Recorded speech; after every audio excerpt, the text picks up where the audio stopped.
ya leo, lakini kipekee ni shule inaitwa wale watoto walioimba. Shule gani? Miomboni Sekondari. Tuwapigie makofi mengi sana watoto wetu wale.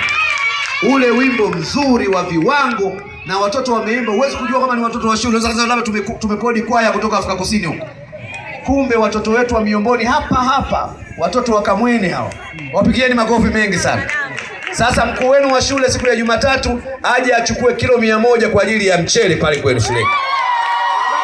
Jumatatu asubuhi afike mkuu wa shule. Kazi nzuri. Watoto wameimba wimbo wa kuzungumzia mkoa wao. Wameeleza fursa zilizomo ndani ya mkoa. Wameeleza namna gani tunatakiwa kuzitumia. Lakini kipekee wameonyesha uzalendo. Wanataka watu, unaondoka Iringa unakwenda wapi? Iringa ina kila kitu, ina neema, ina milima ya kila kitu kiko hapa Iringa. Tujipigie makofi mengi sana watu wa Iringa. Ule wimbo mzuri sana. Kwa hiyo mwalimu wa shule hiyo na watoto, kwa kweli nimefurahi na watakieni kila laheri. Na wengine tusiache kupitia vipaji na talanta zetu, tuendelee kuusemea mkoa wetu na kutangaza mema na neema ambazo Mungu ametupa ndani ya mkoa wetu. Mheshimiwa mkuu wa wilaya, baada ya maelezo haya nikushukuru wewe na timu yako pamoja na viongozi wote kutoka kwenye RS chini ya mkuu wa idara na katibu tawala wetu. Mheshimiwa mkurugenzi wangu, nikushukuru pia kamati ya usalama pamoja na jeshi la polisi. Asanteni na Mungu awabariki sana kwa kunisikiliza. Asanteni sana.